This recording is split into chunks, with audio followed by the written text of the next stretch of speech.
আসসালামু আলাইকুম। আশা করি সবাই ভালো আছেন। আলহামদুলিল্লাহ আমি ভালো আছি। দেখেন, একটা ডেক্সির মধ্যে 1.5 কেজি দুধ দিয়ে দিছি।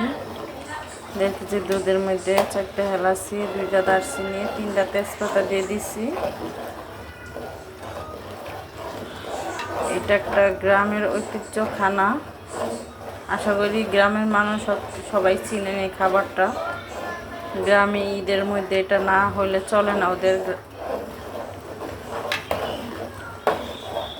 এখন এটা বলক হওয়া পর্যন্ত অপেক্ষা করব। এই যে এখন চিনি দিয়ে দিব।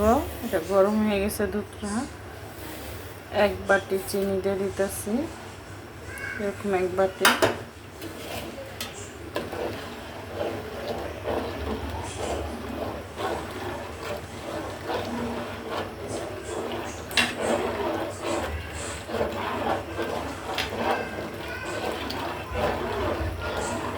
এটা আমি তরল দুধ ব্যবহার করছি, আর তরল দুধগুলো ব্যবহার করছি। এটার ভিতরে আমি আপনারা পারলে গায়ের দুধ অথবা মিল বিটার, যার হাতের কাছে যেটা আছে ওইটা দিয়ে পাক করতে পারবেন।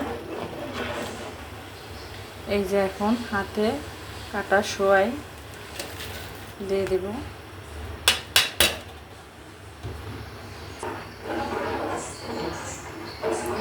সোয়াইটা দিয়ে দিছি। দেখেন সোয়াইটা কি সুন্দর ঝরঝরা হয়েছে।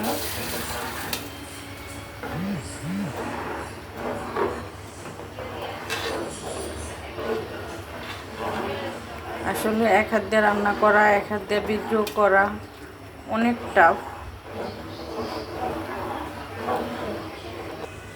সামান্য 1 চিমটি লবণ দিয়ে দিব, আর নাহলে মিষ্টিটা আপনার হবে না, করা হবে না।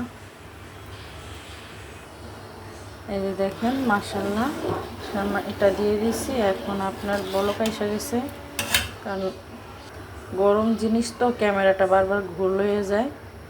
এখন দেখেন এটার মধ্যে কিশমিশ, নারিকেল কুচি আছে, এটা দিয়ে দিব। এই যে দেখেন সবটা দিয়ে দিছি নারিকেল।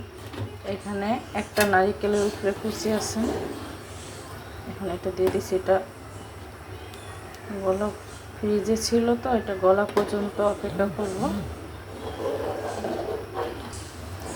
এই দেখেন মাশাআল্লাহ আমার সোয়াই রান্না শেষ।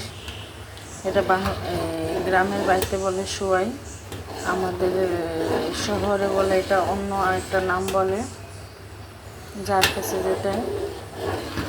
এখন কার কাছে ভালো লাগবে অবশ্যই আমাকে জানাবেন। ভালো থাকেন, সুস্থ থাকেন, সবাই রেসিপিটা ঘরে ট্রাই করবেন।